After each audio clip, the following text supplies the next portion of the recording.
I've carried this secret for 7 years now. Every morning, when I wake up in my small apartment in São Paulo's Vila Madalena, I smell the café da manhã brewing in the kitchen below and remember what it felt like to have real power over another human being's life. My name doesn't matter anymore. What matters is what I'm about to tell you.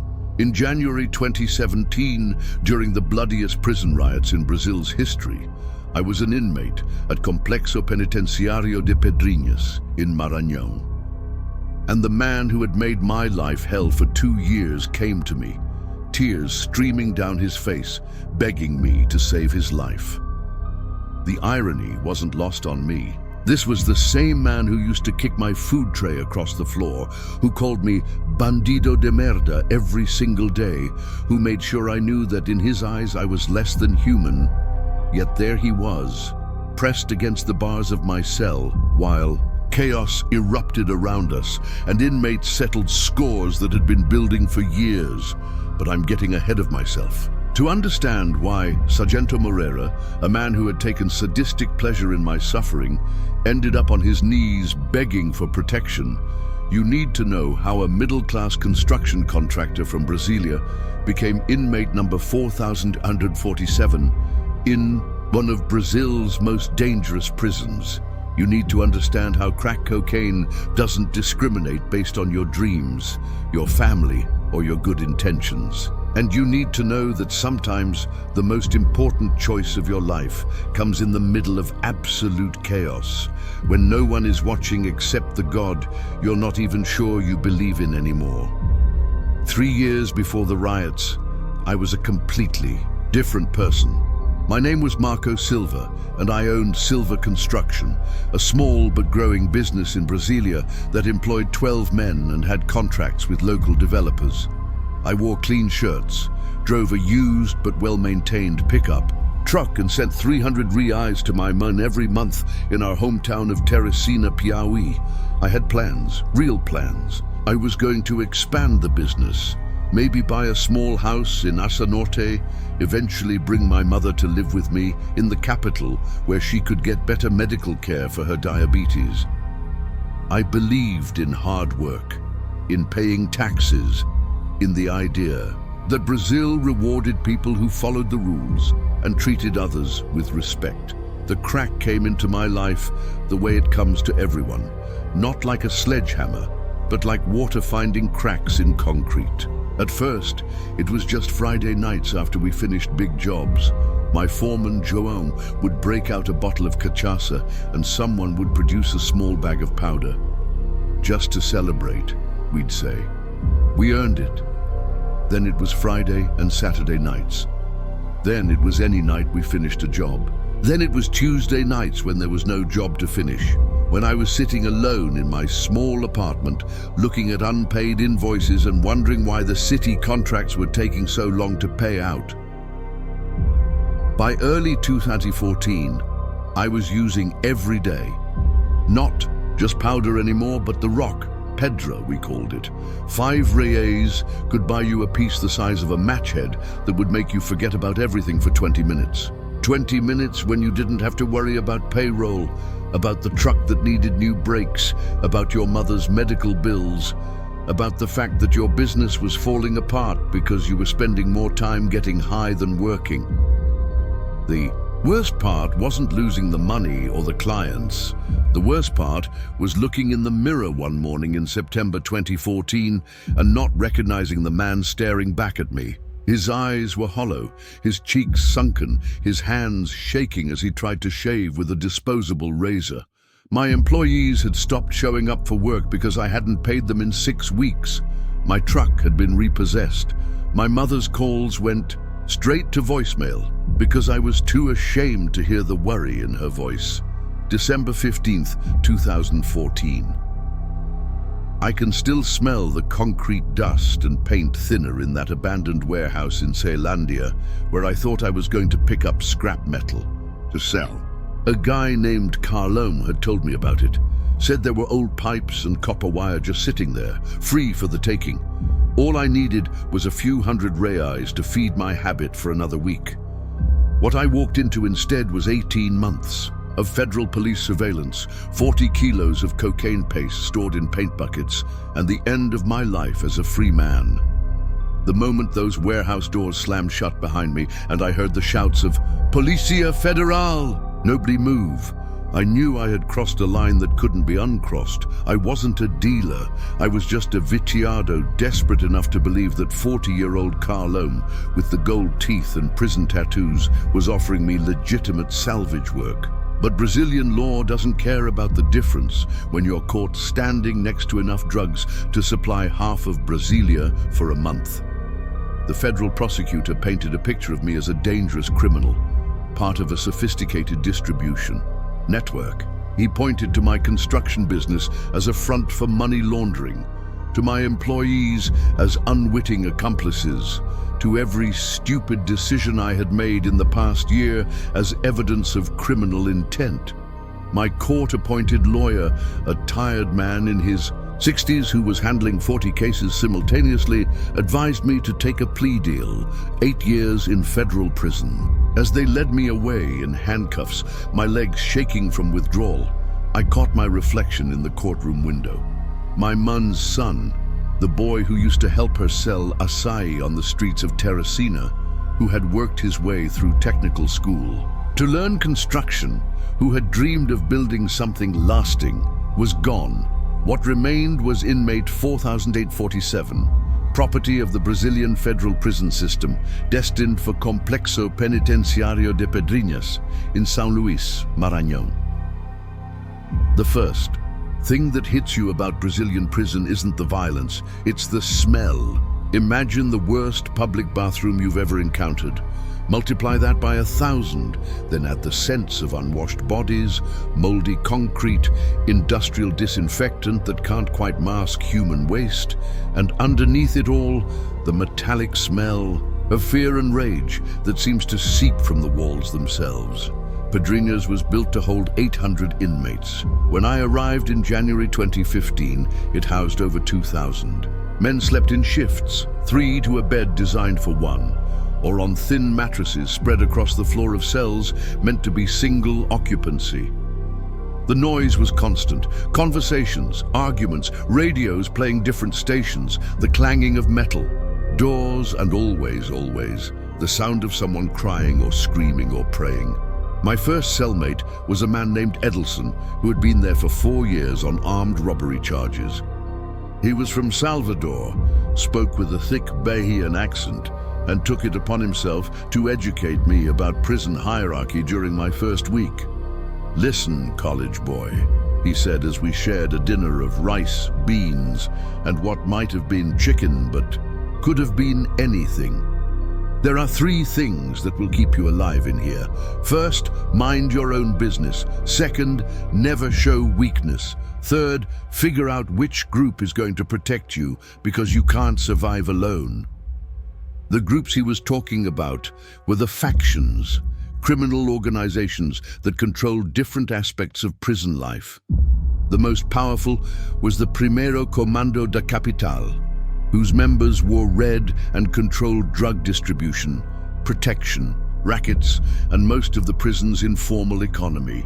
Below them were smaller local groups, independent criminals, and at the bottom, the isolated prisoners who were considered too dangerous or too despised to mix with the general population. The guards were supposed to maintain order, but in reality, they had negotiated an uneasy truce with the factions. As long as there were no major incidents during their shifts, as long as the paperwork looked clean, they were content to let the inmates police themselves.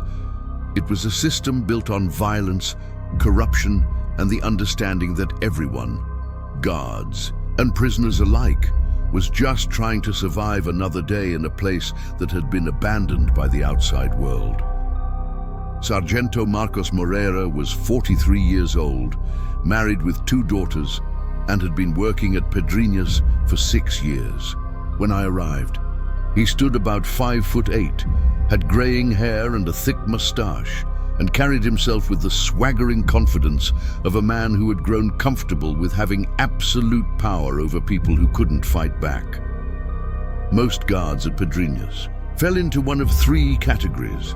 the ones who were just doing a job and tried to treat inmates with basic human dignity, the ones who were corrupt but businesslike about it, taking bribes and looking the other way for the right price, and the ones who seemed to genuinely enjoy the suffering of others.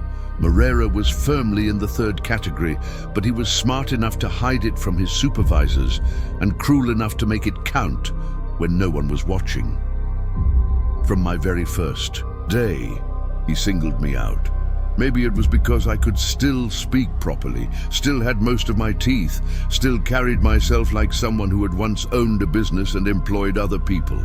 Maybe it was because I represented everything he resented about the world outside: opportunity, education, the possibility of building something legitimate.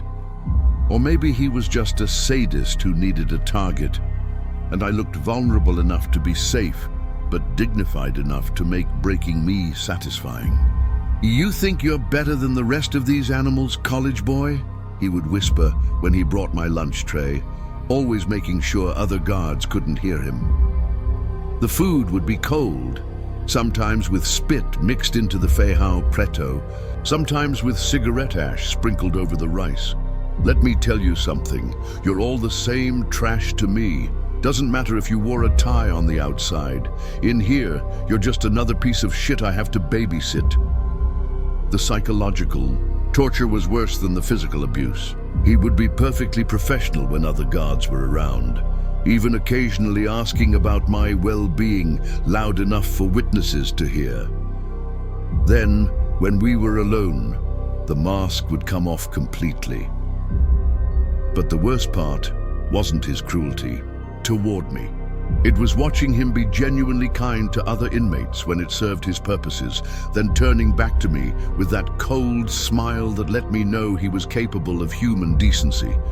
He just chose not to extend it to me. In Brazilian prisons, you learn quickly that there are two sets of laws: the ones written in the official regulations and the ones that actually keep you breathing. The second set is infinitely more important than the first, and the penalty for ignorance isn't a citation, it's a knife between your ribs in the shower.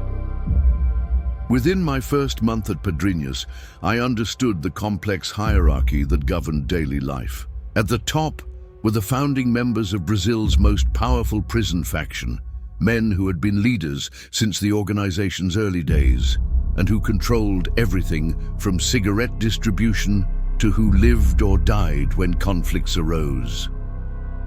Below them were newer faction members, then independent criminals who had earned respect through violence or connections, then the drug users and petty criminals like me, then the child molesters and rapists who lived in protective custody and rarely ventured into the general population.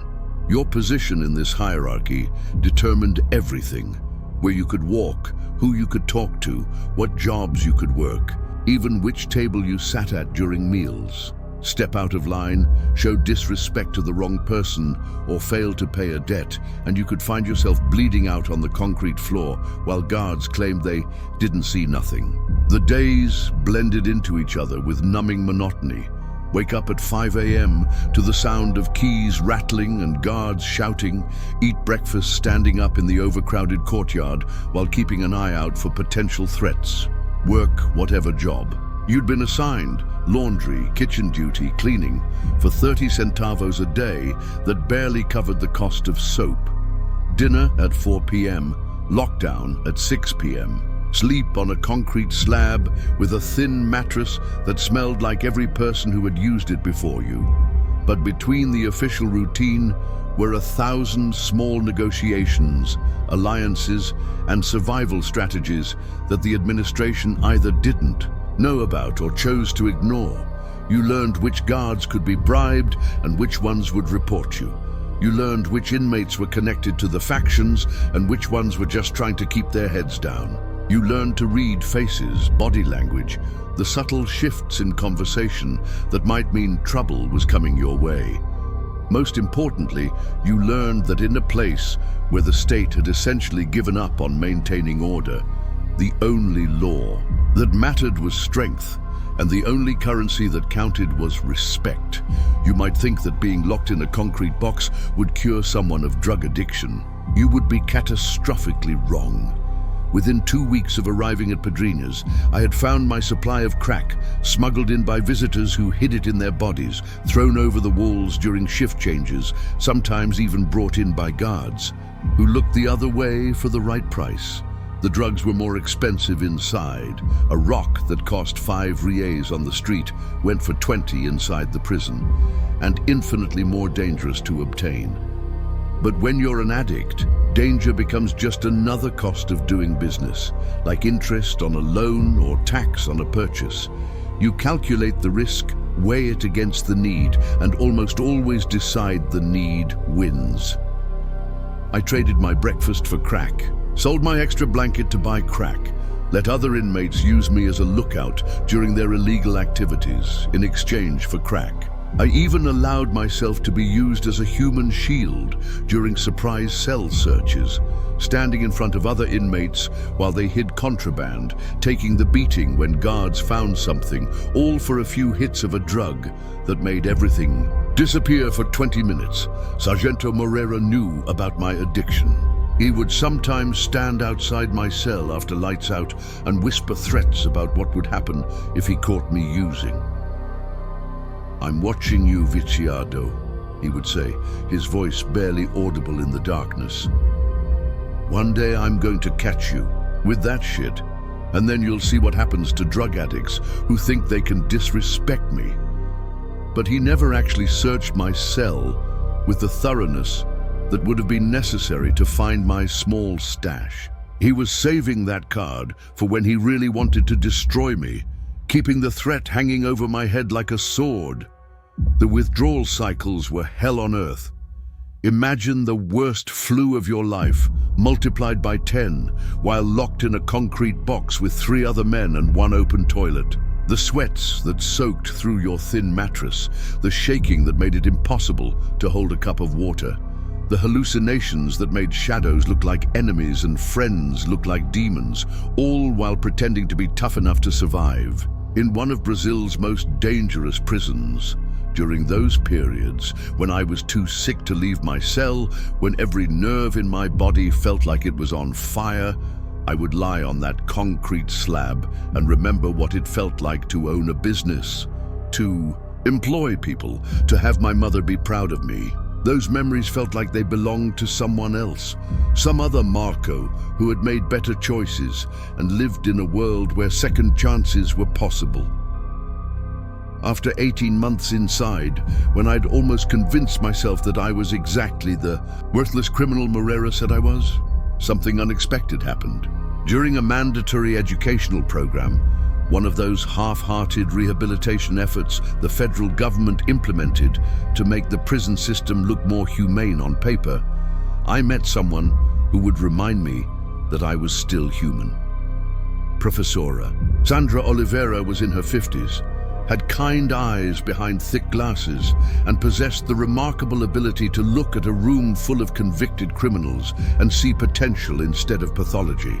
She came to Pedrinhas twice a week from San Luis, where she taught at a public school, to run literacy classes and discussion groups that most inmates attended only because it got them out of their cells for a few hours.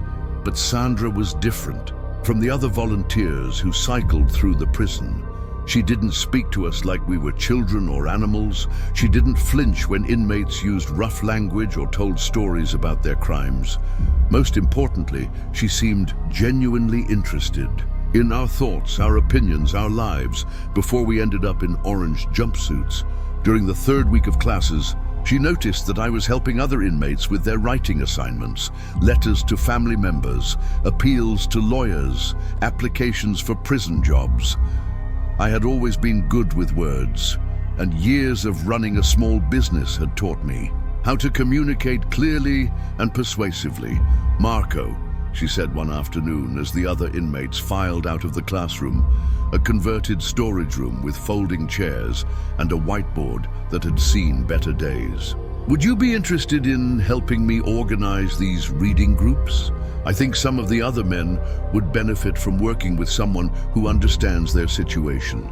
It was the first time in a year and a half that anyone had asked me to do something because they thought I was good at it, not because they wanted to use me or hurt me. If you're watching this and you've never been to prison, you can't understand what that simple request meant to someone who had been treated like garbage for so long. I said yes, of course, and for the first time since my arrest, I felt useful for something other than crime or survival. If you're finding this story compelling, please hit that subscribe button now. What I'm about to tell you about the education program and how it changed my life and eventually saved someone else's is something that prison officials don't want you to know. There are thousands of people like me behind bars right now, people who could be contributing to society if given the chance, and their stories need to be heard. Professora Sandra started bringing me books, not just the religious texts that filled the prison library, donated by well-meaning churches that thought salvation was the only path to rehabilitation, but real literature. Gabriel Garcia Marquez, Machado de Assis, Paulo Coelho, even translated works by American and European authors that opened windows to worlds I had never imagined. I devoured these books like I had once devoured crack cocaine, staying up all night reading by the dim light that filtered in from the hallway. The stories transported me beyond the concrete walls of Pedrinhas, beyond the daily humiliations and constant fear, into places where people made different choices and lived different lives, but struggled with the same fundamental questions about right and wrong, love and loss, redemption and revenge. Through these books, I began to understand that my story, falling into addiction, making terrible choices, ending up in prison, wasn't unique or shameful in some cosmic sense. It was human.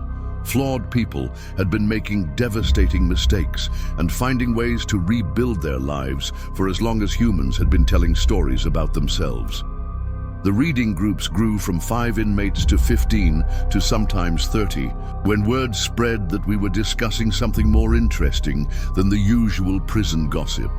We talked about the characters in these novels like they were real people we knew, debating their motivations, their choices, their chances for redemption. "You think Jean Valjean was right to steal that bread?" Sandra asked one afternoon as we discussed Les Miserables. The question sparked a heated debate that lasted 2 hours, touching on poverty, desperation, moral absolutes, and the difference between survival and selfishness. For men who had been told by society that they were irredeemable, who had been written off as human garbage by politicians and prosecutors, these conversations were revolutionary. We were thinking again, analyzing, forming opinions based on evidence rather than anger or fear. I started keeping a journal, writing down thoughts about the books, about life in prison, about the person I had been and the person I might become. For the first time since my arrest, I was creating something instead of just consuming or destroying. Sandra noticed the change in me and gradually began giving me more responsibilities. I helped design curricula, mediated disputes between inmates during discussions, even assisted with the paperwork required to document our programs for the federal authorities who funded them. It was during this period that I began to understand something crucial. Education wasn't just about learning facts or skills. It was about remembering that you were more than the worst thing you had ever done. But Sargento Moreira couldn't stand seeing me regain any semblance of dignity or connection to something meaningful. Every time he saw me carrying books, every time he heard other inmates asking for my help with letters, every time Sandra praised my work in front of other prison staff, his hatred seemed to intensify. The breaking point came in March 2016, during one of the worst periods of my imprisonment. Moreira intercepted a letter from my mine, the first communication I had received from her in 6 months, during which time I had feared she might be dead or too ashamed of me to continue writing. Instead of delivering it to me privately, as protocol required, he chose to humiliate me in the most public way possible. During dinner, In front of nearly 200 other inmates in the main dining hall, he stood up on one of the tables and began reading my mother's letter aloud in a mocking, theatrical voice. "Meu filho querido," he read, exaggerating my mother's simple, heartfelt Portuguese. "I miss you so much every day. I pray for you every night before I go to sleep. I light a candle for you at Nossa Senhora Aparecida every Sunday and ask her to protect you and bring you home safely." Some of the inmates laughed at the religious references, but I could see others looking at me with something approaching pity. To have your most private emotions, your mother's love and worry, turned into entertainment for a crowd of criminals. It breaks something inside you that never completely heals. But Moreira wasn't finished. He continued reading, sharing details about my mother's health problems, her financial struggles, and most painfully, the news that she had sold her small house. The house I had grown up in, the house that represented everything she had worked, and for to pay for a lawyer who might be able to help with my appeal. "I sold the house last month," Moreira read, pausing for dramatic effect. "It wasn't worth much, but I got enough to pay Duta Ferreira for 6 months. He says there might be a chance to reduce your sentence if we can prove the police violated your rights during the arrest. I don't understand all the legal words, but I have hope, meu filho. I always have hope." When he finished reading, he folded the letter carefully and put it in his pocket. "Touching story," he said to the crowd, his voice dripping with sarcasm. "Maybe his mama should have taught him not to sell drugs if she wanted to keep her little house." That night, lying on my concrete slab while my cellmates pretended to sleep, I made a decision that would change everything. I was done being Moreira's victim. I was done letting him define who I was and what I deserved. If he wanted to play games with my life and my family's suffering, then he had chosen the wrong person to torment. I was going to destroy him. Over the next 6 months, I began to pay attention to Sargento Moreira with the focused intensity of a predator studying its prey. I watched his routines, memorized his schedules, and most importantly, I listened to everything he said when he thought no one important was paying attention. What I discovered was that Moreira wasn't just cruel, he was also thoroughly corrupt and surprisingly careless about hiding it. He smuggled contraband for certain inmates in exchange for money their families deposited into accounts on the outside. He allowed extended conjugal visits for prisoners whose wives paid him directly. He skimmed money from commissary accounts and took bribes to assign desirable work details or cell assignments. More dangerously for him, he had gambling debts to some very serious people in São Luís. I learned this by befriending an inmate named Carlos, who had connections to bookmakers throughout Maranhão. Moreira owed over 15,000 reais to a group that was known for collecting debts with baseball bats and blowtorches. But information alone wouldn't be enough to bring him down. I needed evidence, leverage, and most importantly, I needed to make sure that when I exposed him, I would be protected from retaliation. I started building relationships with inmates who had access to different parts of the prison, who could observe Moreira's activities during shifts when I was locked down. I cultivated friendships with prisoners who had connections on the outside, people who could verify information or carry messages when necessary. The plan that eventually took shape was elegant in its simplicity. I would document Moreira's corruption, systematically build an unshakable case against him, and then present the evidence to federal investigators during one of their routine inspections. But I would also make sure that copies of everything were held by people on the outside, creating a dead man's switch that would protect me if Moreira tried to have me killed before the information came out. Through Sandra's educational program, I had met a lawyer named Dr. Henrique Soares, who volunteered with a prisoners' rights organization. He was one of those rare attorneys who actually cared about justice rather than just billable hours, and he had agreed to hold sealed documents for me in case something happened. By October 2016, I had photographs of contraband in Moreira's locker, taken by an inmate who worked in the administrative offices, testimony from 4 other prisoners about his illegal activities, and detailed records of his extortion schemes. Most damning of all, I had audio recordings of him negotiating bribes, captured by an inmate whose family had given him a small recording device disguised as a radio. I was ready to end Sargento Marcos Moreira's career and quite possibly send him to prison himself.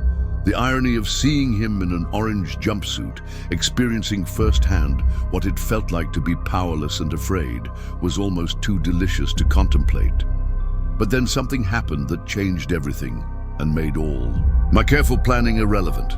By December 2016, the entire Brazilian prison system was a pressure cooker waiting to explode. Overcrowding had reached critical levels, with facilities designed for 350,000 inmates housing over 650,000.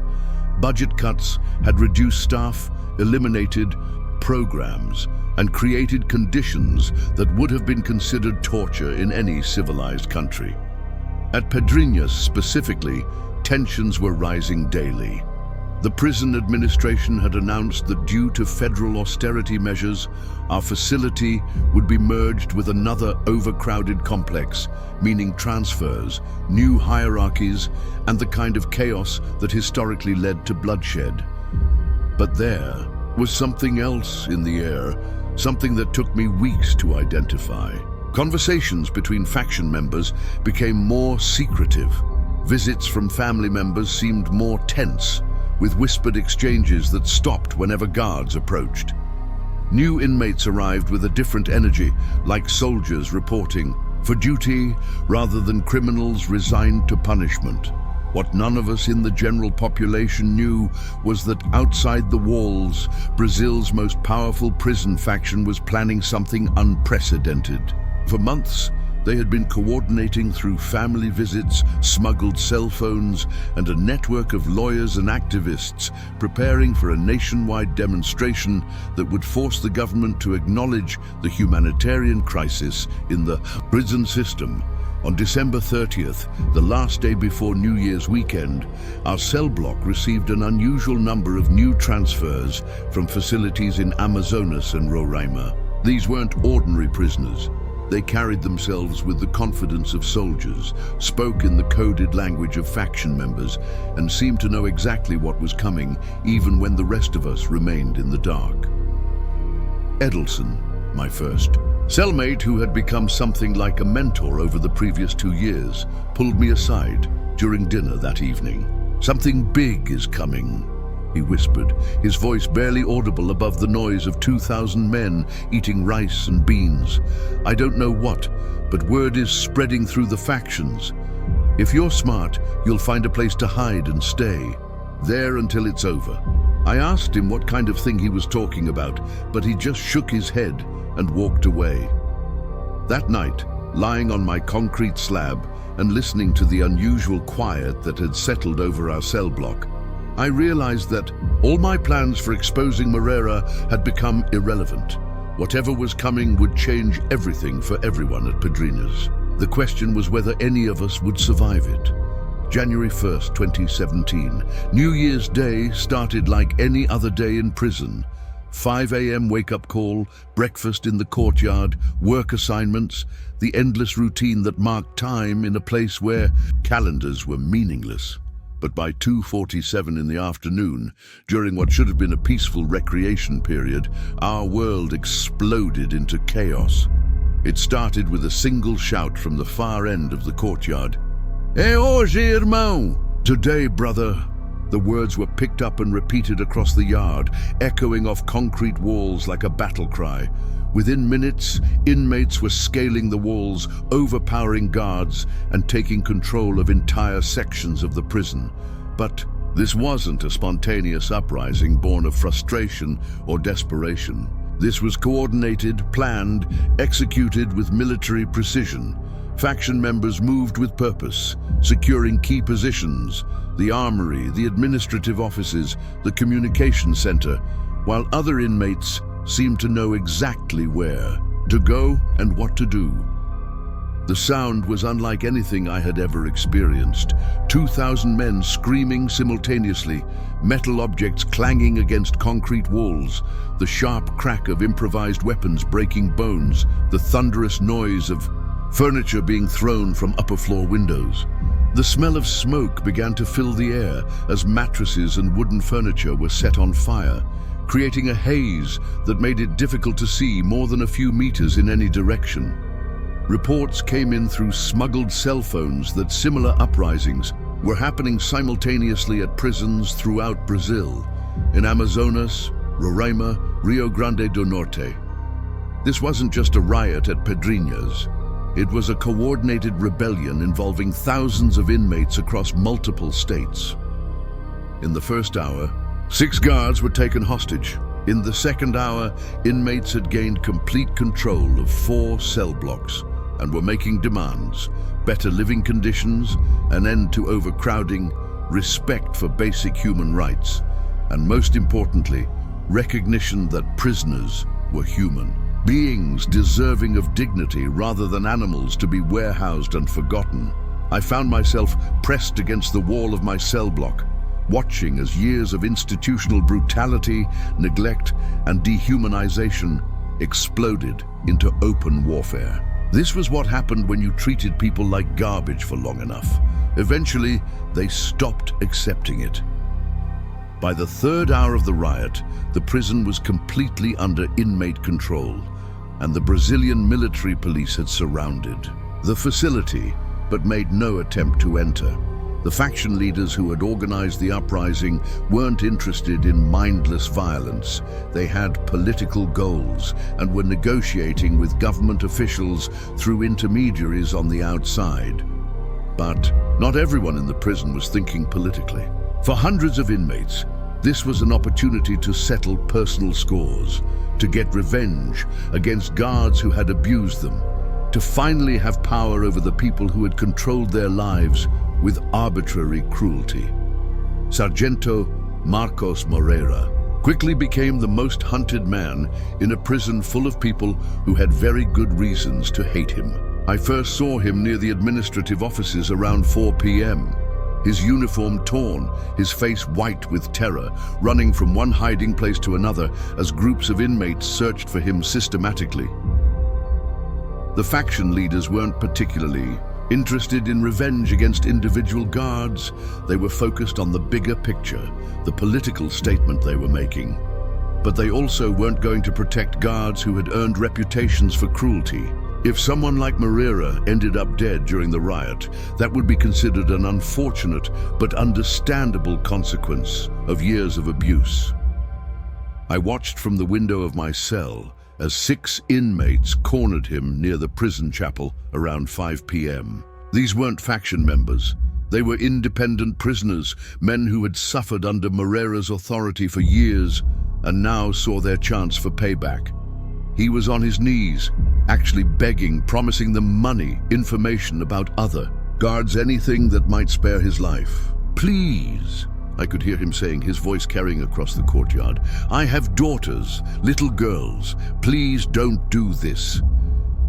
The group's leader, a man called Serpente, who had been at Pedrinhas for 8 years on murder charges, was discussing with the others exactly how they wanted Moreira to die. They were taking their time, savoring the moment when their torturer had become their victim. That's when our eyes met across the chaotic courtyard. Moreira saw me watching from my cell window, and something in his expression changed.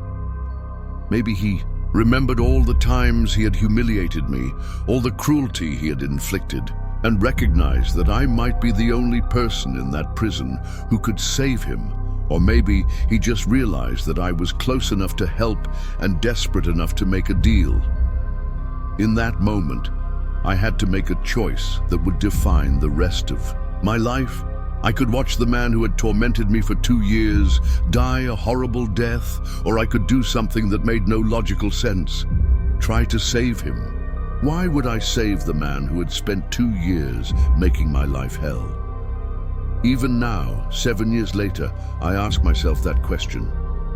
Maybe it was all those books Professora Sandra had given me, the philosophy and literature that taught me about the cycles of violence and revenge. Maybe it was seeing my own mother's capacity for forgiveness reflected in his desperate, terrified eyes.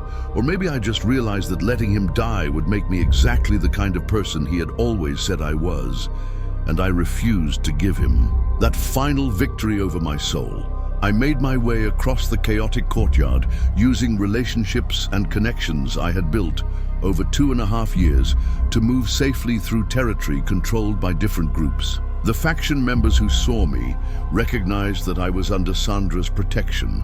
Her educational program was respected even by hardened criminals, and they let me pass without interference. When I reached the chapel, Serpente and his group were still debating Moreira's fate. Some wanted to kill him quickly, others preferred a slower, more painful approach. They were drunk on the power of finally having control over someone who had controlled them. "He's mine," I said simply, stepping into their circle. Serpente looked at me with surprise. We had never been close, but we had shared the same cell block for over a year, and he knew my reputation as someone who minded his own business and could be trusted. "You want to do it yourself, Marco?" he asked, a cruel smile playing at the corners of his mouth. "Good. He fucked with you more than anybody else here. Make it count." But that's not what I meant, and somehow Moreira understood before I even spoke. His eyes filled with tears as he realized what I was offering. Not revenge, but protection, the most unlikely salvation imaginable. "I'm taking him to my cell," I said quietly. "He stays with me until this is over." Serpente's expression changed to confusion, then anger. "What the fuck are you talking about, Marco? This piece of shit has been torturing you for 2 years. Now's your chance to get even." I looked down at Moreira, still on his knees in the dirt, trembling like a child. "That's exactly why it has to be me," I said. "If anyone else kills him, it's just revenge. If I save him, it means something different." The other inmates started arguing, some supporting Serpente's position that Moreira deserved to die, others curious about what I was planning. But in the chaos of the riot, with so many other targets and distractions available, they eventually lost interest in one sadistic guard and moved on to other business. I helped Moreira to his feet and led him back to my cell, through corridors, where smoke hung in the air like fog and broken glass crunched under our feet. Other inmates saw us together and shook their heads in disbelief, but no one tried to stop us. The word had already spread. Marco had claimed Moreira, and whatever happened next was between the two of us. For the next 36 hours, while Brazil watched the prison riots unfold on television and politicians debated how to respond, Sargento, Marcos Moreira, huddled in the corner of my cell like a frightened animal. I used every favor I was owed, every relationship I had built over 2.5 years to keep him safe. During those long hours, we talked, really talked, for the first time since I had arrived at Pedrinhas.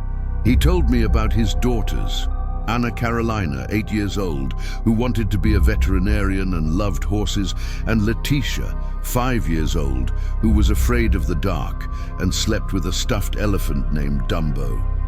He showed me pictures from his wallet, creased and worn from being carried for years, handled so often that the edges were soft as fabric. "Why do you hate me so much?" I asked him during the second night, when the sounds of violence from other parts of the prison had finally quieted down. He was quiet for a long time, staring at the concrete ceiling of my cell. "Because you remind me of everything I could have been," he finally said. "You had a business, employed people, made something of yourself, and you threw it all away for drugs.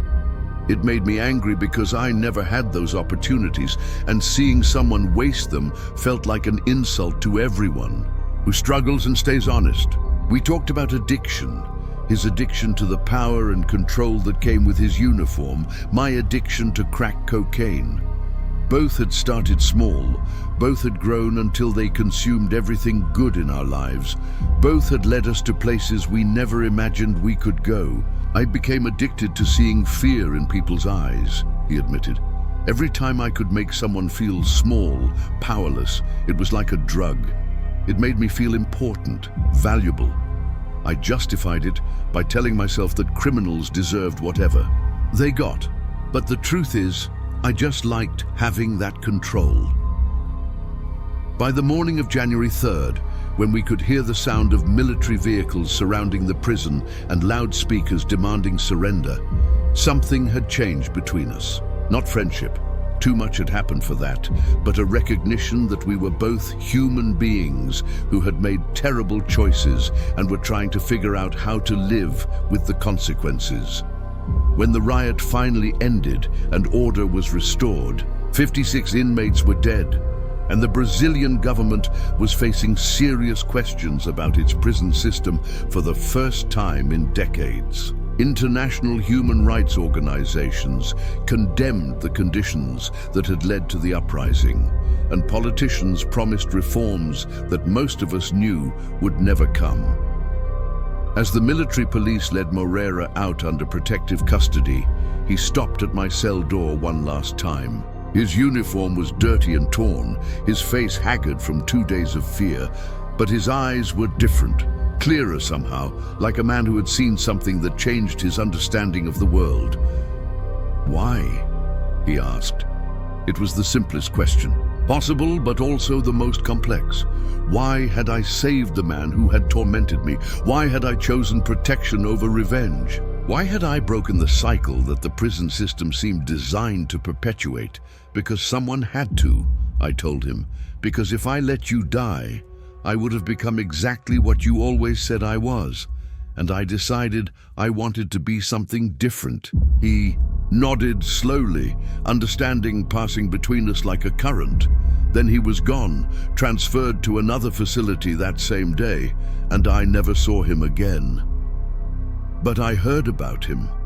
Through the informal network that connects all Brazilian prisons, word filtered back that Sargento Moreira had requested a transfer to administrative duties, that he had started speaking at conferences about prison reform and the need to treat inmates with basic human dignity, that he had become an advocate for rehabilitation programs and educational opportunities for prisoners. Maybe saving his life had changed him the way it changed me. Maybe it didn't. But I know that in those 36 hours, we both discovered something about ourselves that neither of us had expected to find. I learned that I was capable of forgiveness, even when it made no logical sense. He learned what it felt like to be completely powerless and dependent on the mercy of someone you had wronged. Both lessons would prove more valuable than either of us could have imagined. I was released in October 2019, 2 years early for good behavior, and because my work with Professora Sandra's educational programs was considered a rehabilitation success story. The day I walked out of Padrinhas, she was there to meet me at the gate, along with my mine, who had fought cancer and won while I was inside, and Dr. Henrique Soares, the lawyer who had become something like a mentor during my final years of imprisonment. The Brazil I returned to was different from the one I had left. The economy had crashed, political corruption scandals dominated the news, and crime rates in the major cities had skyrocketed. But I was different too. The man who walked out of that prison had learned things about himself, about human nature, and about the possibility of redemption that the successful businessman had never understood. I moved back to São Paulo, but not to the same neighborhood where I had lived before. Instead, I found a small apartment in Vila Madalena, close to the university where Dr. Henrique taught law, and where I could audit classes on social work and criminal justice. I wanted to understand the system that had shaped my life, not from the inside as an inmate, but from the outside as someone who might be able to help change it. My first job was at a non-profit organization that helped formerly incarcerated people find employment, housing, and the kind of support that could prevent them from returning to crime. The work paid barely enough to survive, but it gave me something I had been missing for years, a sense of purpose that didn't involve hurting myself or anyone else. The early days were brutal. Most employers wouldn't hire someone with my criminal record. Landlords wouldn't rent to me, and well-meaning social workers often treated me like a case study rather than a human being. There were nights when I sat in my small apartment, looking at the crack pipes and dealers' phone numbers I still knew by heart, weighing the temporary relief of getting high against the permanent consequences of throwing away everything I had worked to rebuild. But every time I was tempted to give up, I remembered that moment in the chapel when I had chosen to save Moreira instead of watching him die. If I could find the strength to forgive my worst enemy in the middle of the most chaotic situation imaginable, I could find the strength to stay clean for one more day. The non-profit work led to speaking engagements at universities and conferences where I shared my story with students, policymakers, and criminal justice professionals. At key, first, talking about my addiction and my time in prison felt like reopening wounds that had barely healed. But gradually, I realized that my experiences, painful as they were, could serve a purpose beyond my own redemption. Young people considering drug use heard in my story a cautionary tale about how quickly addiction could destroy everything you had worked to build. Criminal justice students learned about the human cost of policies that prioritized punishment over rehabilitation. Prison officials sometimes listened to my descriptions of life inside and realized that small changes in how they treated inmates could have profound effects on both safety and recidivism. In 2021, I met Carmen, a social worker who specialized in addiction counseling and who saw past my criminal record to the person I was trying to become. She had grown up in favelas in Rio de Janeiro, had lost her brother to drug violence, and understood better than most people the complex factors that led to crime and addiction. Our relationship developed slowly, built on honesty about our pasts, and shared commitment to helping others avoid the mistakes we had made. Today, as I write this in 2024, I've been clean for 6 years. I have a master's degree in social work, which I earned through night classes while working full-time at the nonprofit. Carmen and I are married, living in a small but comfortable apartment in Vila Madalena, and expecting our first child, a daughter we plan to name Esperança, which means hope in Portuguese. I still work with formerly incarcerated people, but now I also train prison guards and administrators about de-escalation techniques, trauma-informed care, and the importance of treating inmates with basic human dignity. It's ironic work for someone who was systematically dehumanized by the prison system, but that experience gives me credibility with both prisoners and staff that no academic training could provide. Several times a year, I return to Pedrinhas and other Brazilian prisons to speak with current inmates about addiction, education, and the possibility of building a different life after release. These visits are always emotionally difficult. The smells, sounds, and atmosphere instantly transport me back to the darkest period of my life, but they're also necessary. If my story can prevent even one person from giving up hope, if it can convince one guard to treat prisoners with more humanity, if it can inspire one politician to support rehabilitation over revenge, then everything I went through will have served a purpose. I never saw Sargento Moreira again after the day he was transferred from Pedrinhas, but I heard through mutual contacts that he had indeed changed his approach to prison work. He completed additional training in psychology and conflict resolution, advocated for educational programs at his new facility, and spoke publicly about the need for prison reform. Whether this transformation was genuine or calculated, whether it lasted or was temporary, I'll never know. But I choose to believe that our encounter during the riot planted a seed of empathy that eventually grew into something meaningful. The riots of January 2017 killed 56 people and injured hundreds more, but they also forced Brazil to confront the humanitarian crisis in its prison system. Some reforms were implemented: increased funding for educational programs, improved medical care, restrictions on overcrowding. but the fundamental problems remain. Brazil still has the world's third largest prison population. Recidivism rates still exceed 70%, and conditions in many facilities remain deplorable, but change is possible.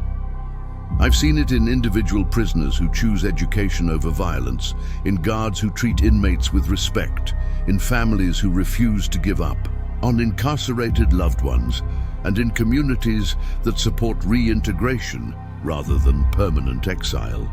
These changes happen one person at a time, one choice at a time, one moment of unexpected humanity at a time. If you've stayed with me through this entire story, please subscribe to this channel and share this video with others.